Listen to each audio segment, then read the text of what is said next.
Riết ngồi cha với. Ai cầm sẽ đi có kiểu giá nó khơi qua với trái Sheep. Elephant.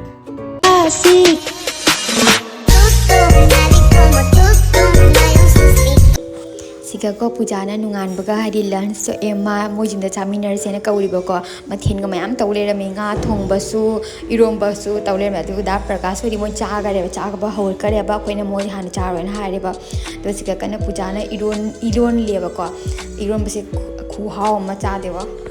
Hi everyone, welcome back to my channel. Ngasi video idu sina ko hai se Diwali ni na to Diwali ki shopping to upa chatwe diba ai ga nanu papa ga ko and akoi relative ta ki partner ma la pa do puja ka wina ma ga chatwe ne ba adu ma ta ai ha call to ra hai ga ba nang lao lo shala lao khoi puna chala ge cha se na la ba khang din adu ma pa ne mu yam decoration to na ye ba ko khoi dukan makha dukan nei ni na ko makha akoi jim si ki makha dukan nei ba moi ka decoration to ba ho kle to ni like ka than ba ai su nan ko ba da hai ni to ri lai lao se na Sang Diwali tau ni na ko chahi made ek bar lak pani na ko nanu papa ga first Diwali ni ai first time lo home ba lora ga ai for life the first time ai ga nanu papa ga punna tau de ni ko aduna mayam harawi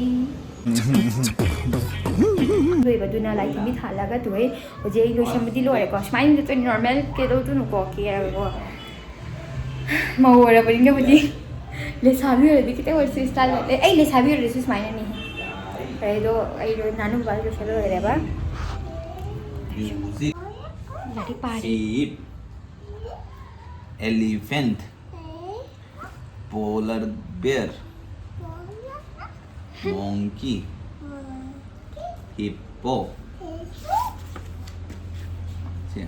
Gloves. Fins. Baca like pari kan na. Ito ni light hamba hong na reba tu.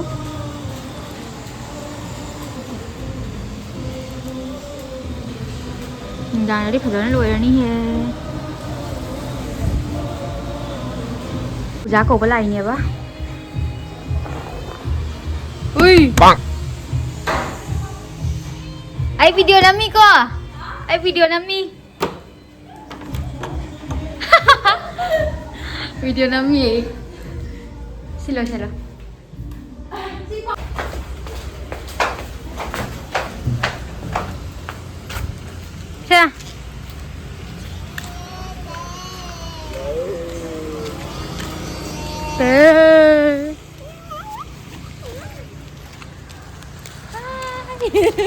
Tawrure, hi Tawrure. Hi. Quay chat leo đi. Quay ngà lên cái sang ngà này. Riết ngồi cha với. Xem mà đâu gì kia ai qua ngang với cái hay là cái này đang lầy vậy đấy. Cái gì sập gì lấy bây giờ mà magi. Aku cái lấy đấy mà magi lấy rồi nè. Ada rồi cái Diwali shopping itu tahu tapi aku kemarin cari dosi bazaar ada kemarin cari apa ni? Kiamun na cari dulu. Nanti ya na pai. Lagi ni hari uncle ama lebas siga ada Diwali kita macam mesti pi bazar kan deba. Sang tu mana sangi ba. Saya dukaan siga. Mana aku je rent ke sini aku pina tahu biri ni apa? Aduna. Nanu बाती हम ये सब्जी लोगों में से आई daily सब्जी लोगों में डेली है सॉरी वीक खुदेंगे सिगे तो नहीं सिगा सिगे तो अखोई लवी बा सब्जी और मासु चंगा ले सिगा सिगे ले वाना कुछ ए नानू की दीदी नहीं है नानू हाय तोरो दीदी तो हाय तोरो पार्टनर हाँ डोगा ले क्या डोगा घूम जाए बीन्स वो 60 है ना 50 उसका पोर 30 बहन के साथ के वो नाच रहा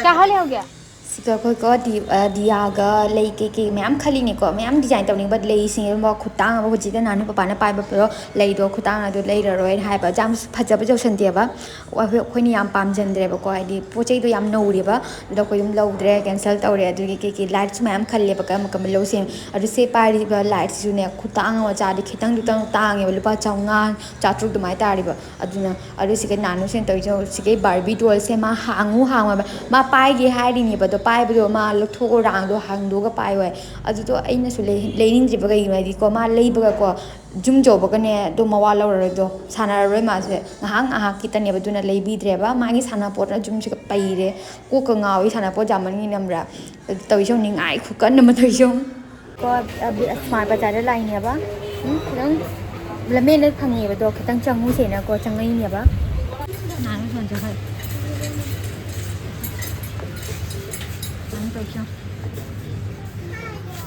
दिवाली की शॉपिंग तो लागा कोई नंग फूद बई ना हमरा आज चल सिलाओ आज सिलाओ थमू पोची अमू बया दे ए कोई शॉपिंग यो दिवाली की शॉपिंग कोई जो में नहीं रे फजरे वाओ सो ब्यूटीफुल शॉपिंग कोई देंगा लगे 나누고 원해 더 있죠. 제 보러. 시계 계속 파르테 계속 레셔를 매암. exam kali no ba.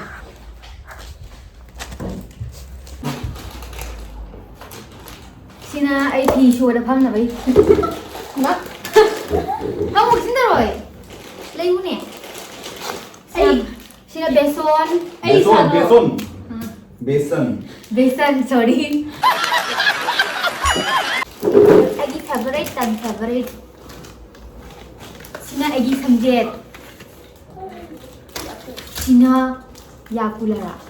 Yakul Korean one dua. तो क्या नाचो मैं This agi favorite biscuit. Sina manan sina na bai. Room de tham na bai da. हाँ अरे मेरा कहाँ है ऐसा वाला कहाँ है हम दे रहे हैं हाँ ये डब्बा एक्स्ट्रा डब्बा लोड़ी बस कौन दा डब्बा मगर ले तरु डब्बा तरु का ऐ कहाँ पे मेरा उधर है मिया मैंने लाओ है मिया लाओ वो चेंज ला पूरा लाओ खाली नहीं ना तू ये डब्बा मत देने को डब्बा मत फ्री वाव अदुना दबा तारु को ओरेबा दुगा दबा एक्स्ट्रा दum थमजलिनेबा अमा आई मेन मोड मेन gi तवने लागी के नुम था हेउ थमगे तवमिया अदुनि लवरिबा सिलाई थिसु लागी अदुगे सिसु लवरे लागी मखों सु लवरे अखोय बानी gi सेम अदु मागी लागी पुखम सिना ना के दवनि सिना खंगे किरण कत्तु आई गंगाजल नंगना हाइबो साइ जुंग हम चली जाए गंगाजल से ये खंग रने को इसान लोगो रे आई वखल सिगो दुका तो खंगे सिपरा दुका तो सिसे सिलाई रे मोय पापु दुनी सि दुका तो मोय पापु बै सु खंदे मोयदी पैसा फंगा लोरे अदुने खंदे अदुने ने किजे लोगो इधर गंगाजल ओजरा सुको इने फत्ता बेसिंग ले हापा ग पेरा चे बनंग लौड़े सिन आई लागी लगा दे अभी ये कहां हां अभी नहीं आई नूरी तई पाला ने हई पाने सीधी हई पालो सिना दिया एक दिया कितना पुंसिंग ने पाला करी हजरा से भाई गम चकी नहीं कब तो सिका जबरा दुख हो जाए लागी तो मथा थंगे ग्रीन कलर से लसोक लागे ते अमदम आगा थम आई मंडी ला था मनी पुरा मा ते लागी सी म पाने थंगे दु मैं दिवाली की क्यों जैसे का भी सुनो कौन से का लो लागी जुगाड़ तो फिर दो आई नहीं रही थी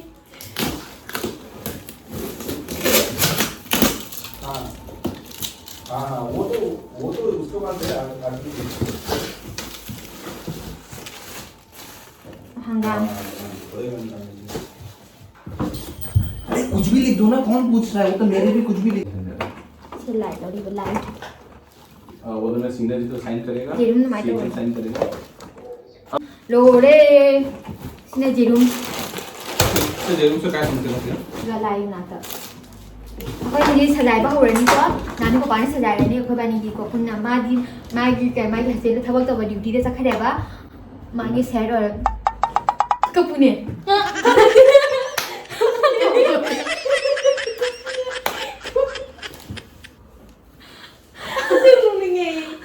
mà vậy nên giá quang nào bên nục mình nhỉ ấy phải như vậy bro क्या कैची का है mà cái kia chỉ tao đó ấy nó tăng hàng ngày nó tăng hàng ngày đi tôi sẽ lấy đấy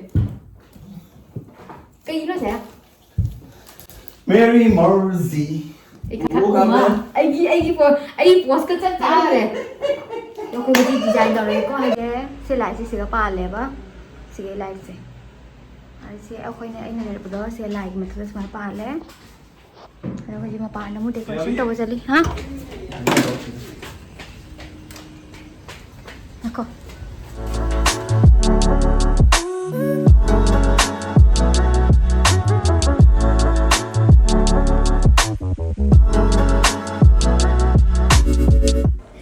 sigane ai na na papa da ko afau sari na ba haidi ai ngam gani nang tau da suya ai chona ngam gani na aduge na na papa na haidi first time da haidi dum lagna di ni na ko ai ngam ai adu ai na ai ngam ba sa na ka khalaga na tau se ngai di ne black tea ko tor ga last ngamak tre wa ngamak ta na dum na na papa da ko lagna ga haidi no kare ba ko ai na ngam da ba du ko ai na khara power pa ai is ai ngam ni kai na har ga ko na ngam da du ga ai ka khalaga ne ta ngam di ba du na ki ngap yu na hai ni ko ma dai di makhun ne swai mani de thamu adu de ngamgani kaina haraga ma namna nga halli ne ba de ma se nga ye ba nga kror sui ngamdri ba upai di tang ayo toni lai to kitang lum tak taw ye ba adu ni sum ngamdre adu ma ola oina pi gere ba sigane toni na ha pe ba do lai thandri sono hu pan beri nan papa na puja gi ne ba ma de husband lai ta bani na ko la ka ni ba horen ko thina adu chu hayin ki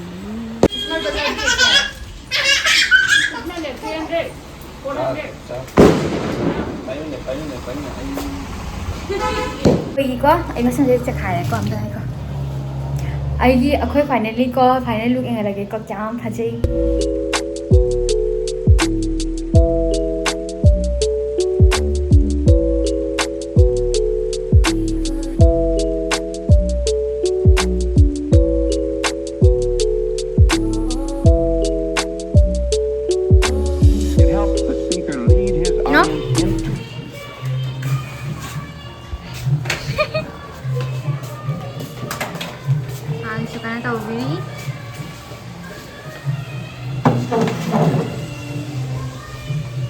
Harap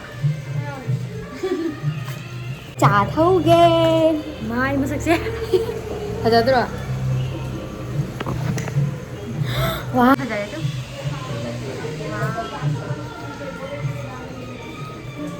Jana khoi wa bai cham cha kane ruji suri ba khoi khoi ruji suri tu da cha ka ba ma thak cha dori wow nei re Ê, bujia lấy tí bujia le tu sin sai nei re how dra bani ni testing tawrani cha ka mai how ye tu Học tí đó kana gi number is ya Như pi nó để một này này Một vào rồi đây ma wa nei mai to ni Tôi ôi rồi Trời chai chai wow Nó đó Ý là đi học rồi hey husband oi husband oh husband oh kaya gero ni husband oh you how husband hey kaya gero ni cái này kìa kaya di hai ke rồi kana cái này kìa नानू सबको दे दी हमको ये दे नानू पीरो uncle ने पीरो और दे दिया ना दे दिया biscuit दे दिया हमको कुरकुरे भी दे दिया खाते कर वाह बिस्किट ले लिया Si tầng sao? À, tôi tầng sao? Để vô. Sir se payung. आई की दिवाली गिफ्ट फंगे वाली से पूजा दी आई की हस्बैंड ही नती गिफ्ट है हमकी को यहाँ के को फर्स्ट गिफ्ट 1 2 अदुगे सी गिफ्ट ना नेकलेस चादर नत्रा नेकलेस चादर नत्रा चादर ला चादर किनो नम थी दो आ फजीनी फजीबो आई शेयर आई वीडियो का पनियो आई रील से मानी से ब्लाउज लाइन फाइट करेगी ब्लाउज सजानी सिका पीस तो ये तू दे फटा दादा आई नेकलेस चादर फर्स्ट टाइम आई लाइफ की फर्स्ट टाइम हो दुनी से असेंग ऐसे पे हाव रचिन थी रोय कसम से God promise promise God promise चिंती लाई